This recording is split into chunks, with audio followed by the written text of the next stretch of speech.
Hi everybody, it's DrMagnifico. This is Beau, who's coming in for a concern about being blocked. And he has, okay, so the first time he blocked was September. He was, it is now December 11th.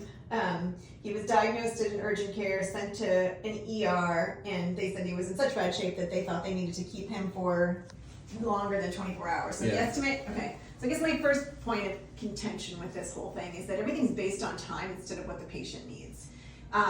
And I don't understand why, I don't understand why we don't say you've got a really significantly blocked cat and you need 3 days, so let's figure out how to make it work for 3 days, other than you can only afford 2 days, so let's, right? Yeah. I mean, okay. There are reasons. They are political, and it has to do with corporate capitalism, and the fact is, you know, they have you over a barrel.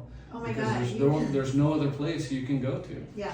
You know, I mean, no, when it comes down to it, I'm a socialist, let's just be honest, like, between us, right? And so, like... Well, no, it's not, but yeah. Well, yeah. So, and so, when I look at... But I'm not putting your face on camera, No, but all of these people are employees. They are defending company policies that are horrible for both animals and owners. They are as inhumane as you possibly can, and they say, this is the treatment he needs. In order to do that, it's going to cost this much. Before we can begin that treatment, we need the low end of the estimate, which at the time was, the first time they came out, it was $3,800. And that was to give you... This was a Friday night. That was just to get him treated. Like, they had diagnosed him.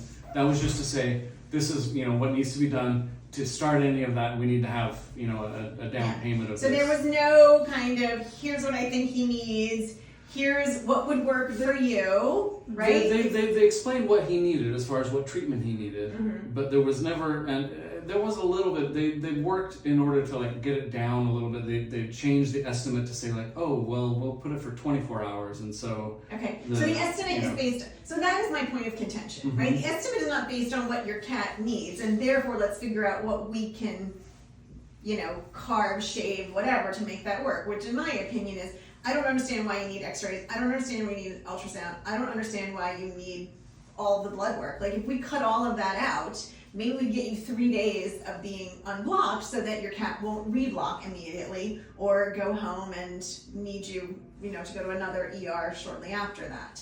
So if they say to you the cat needs 3 days, why don't they make it work for you so that you actually get 3 days? Instead, they tell you that you can only afford 2 days, so therefore you're only going to get 2 days. I mean, at the end of the day, it was me saying, this is what I can afford, you know, we're coming to get him. That's, you know, that's what we can do, you know. So I spent all weekend working on my blocked cat project, and then you show up. My blocked cat project is start at the end, right? So your cat needs to be unblocked or your cat is going to die, right? So that's the end. The end goal is your cat needs to be unblocked, and then we need to figure out how he doesn't reblock immediately. And I will tell everybody that there's a very good chance that if you only leave that catheter in for 12 hours or 24 hours, they're gonna reblock almost immediately. And you'll be right back up with that same estimate. So if you didn't have $3,400 the first time when you needed 3 days, what are the chances you're gonna have $3,400 24 hours later, 48 hours, or a week later? Or when 2 months later. Or 2 months later. You know, because... Yeah. So that's where I start. So I am developing a decision tree algorithm that is based on, I have this amount of money and this is what I need. Those are your two end goals, right? And there isn't any blocked cat at this practice who hasn't gotten out of here after 3 days for about over $1,500. Because at the end of the day, I have to get your cat out. This is a treatable thing. These are always young cats. They always have everything else right and going for them. So we start out with $1,500. And if that isn't even possible, then we will figure out what we can do. And sometimes that means we put a urinary catheter in, we leave that urinary catheter in, we send them home, and you guys have to monitor at home. That was never an option. It's never going to be an option until enough people are so flipping pissed off that the corporate infrastructure gets challenged. Yeah, which is going to take lawsuits. That's what's going to happen. Someone's going to say, I'm going to put the catheter in, but I'm going to pull it out in 12 hours or 24 hours or 48 hours. And some person, like you or me, says, I paid for that catheter, it's staying in my cat. And I'm going to take my cat home with an IV catheter and a urinary catheter because I'm trying to keep my cat alive. They were able to bring him into a visiting room the next day that we could visit him with. With a catheter. Yeah. With a catheter in. Yeah. I don't understand why you don't pay for that catheter and that's not an option to send you home with, right? Because every time you put that catheter in and out, you're traumatizing the whole area that you're trying to get to heal. So there's all of that. So yeah, it's gonna get pretty ugly. It's gonna get pretty ugly because it doesn't work this way. It's just, we set these cats up to fail. We set these clients up to go bankrupt and then be bitter and broken and, you know, say I'm never gonna get a cat again or I'm never gonna do this again because they can't afford it. Yeah, it's horrible. And the number of cats that get this chance, you know, most people euthanize the cat at the practice because it's the only thing they can afford. We got your number because, well, he's an adopted cat. And so we were going to contact the adoption agency. It's like, hey, at this point, we just want him to survive. We can't pay for this treatment. So we just want him to survive. Is there a way that you can treat him and maybe adopt him out? We'll surrender him. Kind of thing. And so we called the adoption agency. They left a message for them, and then one of the techs at Urgent Vet said you should try and call Defenders of Animal Rights and see if they would take him. And the Maybe person that that I tech talked to on the their phone, job. maybe the detective was on the phone. Said the first thing she said was, "I don't know if we'll be able to take him. You should talk to my vet, who is a Jarrettsville veterinarian, and you know she deals specifically with blocked cats, and that's." I don't deal specifically with block Well, cats. like- I deal with the corporate failures of all of the other clinics around me. Yeah. No longer care enough to make it work. Okay. So there's a small soft bladder. All He right. has been urinating, but the issue that they said that puts it just beyond that is that he's got fluid in his.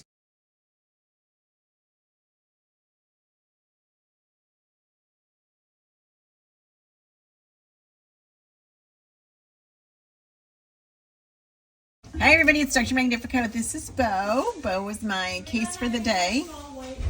I love my black cats, and here's Beau. Beau came to me today because he's been to 3 other places over the last couple of months, and his owners have spent over $8,000 in trying to get him better, and then he blocked again. They came in today very upset because there's nothing left for him. There's surrender him, so they tried to surrender him back to the people that they got him from to see if maybe they could help care for him, or give up. And they sat in the room and we talked about all the things he's had done and all the places he's been, and he's still at a place where he's not perfect, he's not fixed, and he needs more help. So here he is, sitting in our cage, getting his fluids, and he's going to get the help that he needs. And if that means we put him on a payment plan, that's what we'll do. Because at the end of the day, you either help him or you euthanize. And I don't really know how everyone looks in the mirror and just says it's easier to give up, especially when you've already gotten $8,000 out of these people. So we did a long video. I will post that. I worked all weekend on my blocked cat algorithm and decision tree because so many of these cases end up just like this. They have a problem once and then they have a problem again, and nobody stands by them and nobody helps them. They just say good luck to you and go somewhere else. So he made a whole bunch of calls and then ended here. And I sat in that room with him while he was crying because he's so worried about his cat and he's so financially devastated. And I said, we've got two choices. We either stand up and we say it's not right and it's not fair and we work to make the system better for these cats, or you just, take what you can and get your cat better and then go on. But I get these cats all the time, and it's time to try to make things better for them. So he's not got a urinary catheter in right now because he's passing urine. So we're going to keep a really close eye on him and try to push him through this. If that doesn't work, he's got some stones in his bladder, so those will have to be removed. And then he will stay on his urinary diet for the rest of his life. He's on Zorbium right now, so that's why he feels so good. And you just take it day by day, but be prepared for tomorrow to be a challenge and to be difficult, and then hope that someone will stand by and help you. So that's what we're doing. We'll keep you posted. Wish him some luck.